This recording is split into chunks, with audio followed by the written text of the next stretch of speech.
refers to the lesbian, gay, bisexual, and transgender community.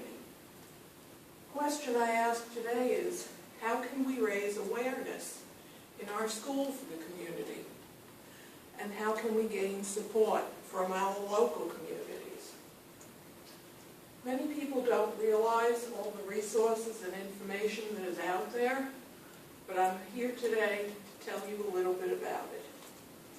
Gary Gates of the UCLA's Williams Institute has estimated there are approximately 9 million members in the LGBT community. Yet, even with 9 million members, we still face a lot of controversy today. This is very disheartening at times. Sorry. I'm going to tell you a little bit about the community today, and I'd like to focus on inclusion of everyone, awareness training, and the resources that are available to us.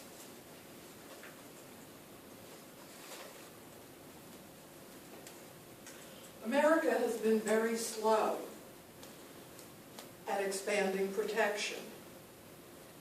Everyone deserves equal protection, regardless of race, gender, ethnicity, sexual orientation, or disability.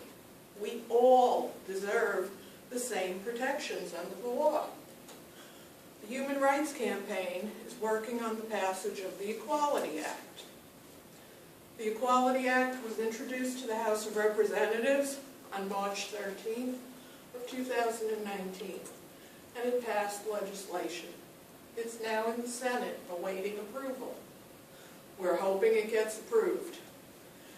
If this legislation does get approved, it will give LGBT individuals non-discrimination protection in employment, in housing, in health care, in education, in all federally funded programs, and in jury service. Right now, they are not afforded the same protections. Finally, we will be given the same rights that everyone else has. The LGBT community is still at risk for increased social vulnerability. The LGBT youth in our population comprise 20 to 40% of all homeless youth. That's a large percentage. The youth that are incarcerated in our juvenile justice system comprise 20% are LGBT of all that are incarcerated in the juvenile system. Again, that's a pretty large percentage. Our youth are 7 times more at risk to be sexually assaulted while they're incarcerated than the heterosexual people. In health care, there is disparity in health care. Individual needs are not being met. An LGBT person going into an emergency room, sadly, is not given the same treatment or kindness that a heterosexual person is given. We have outreach groups that partner with state and local government to provide support for the community. We need to realize that we are all one people, and we need to work together as one for the betterment of all. There is no room for discrimination or segregation in a country like ours that's built on democracy and diversity.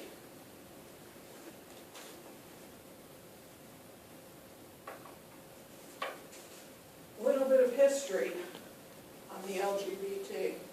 In 1924, the Society for Human Rights was formed. That was our first gay rights organization. Throughout the 1960s, the mafia actually ran the gay bars in New York City. Okay, they took over the Stone Wall Inn, which later became famous, and many arrests were made there due to dress code. They stated that for a transgender person to be there, you had to wear 3 pieces of clothing that were appropriate to your biological gender. If you didn't, you would be arrested. Okay, this led to the Stonewall riots in 1969, and 5 months after that, we have the first Gay Pride Parade. This later became a national event. We need more policies, more non-discriminatory policies. We need more civil rights restoration. We need equal access to social services, which we don't have. Hate crimes against LGBT individuals are more brutal than other hate crimes. From 2006 to 2011, we saw an increase in hate crimes from 14% to 20.4%. That's a big increase in a short period of time. Pulse nightclub was the largest act of violence that we've seen, killing 49, wounding 53. Victims were offered safe spaces through the Human Rights Campaign and through the True Colors Fund. Now that we're familiar with a little bit about the population, I'm going to tell you a little bit about the resources. The healthcare resources. We have the LGBT helpline, which is a call-in line for individuals 25 years of age and older. You can call in if you have a problem, you need to speak with a counselor. It's a free service. We have the peer listening line, similar to that, for those 25 years of age and under. The CDC provides free testing and free information. Your National LGBT Health Information Center simply gives us free health information. Link of Brevard provides resources for Brevard County, and Space Coast Pride also provides resources. It is a nonprofit organization. They also do awareness events for Brevard County. Scholarships specifically for LGBT students. Some people know about these, some don't. There is a more complete list on the Human Rights Campaign website. I've listed some of them here. You can see we have the P-Flag League Foundation, Gamma Mu Foundation, but these scholarships are intended only if you are an LGBT student. You may apply for them. I'm going to give you a list of these resources as well at the end of my speech. So if you're interested, please apply for those scholarships. We've covered a lot of material today, so I'm going to wrap this up.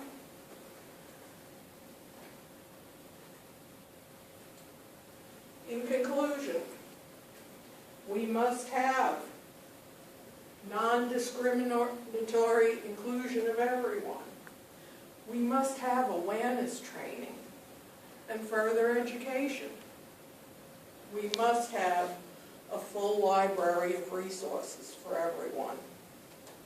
So the next time you see someone that may need help, please feel free to share with them any information you may have learned today or the list of resources that you're free to take with you. Never be afraid to support another person.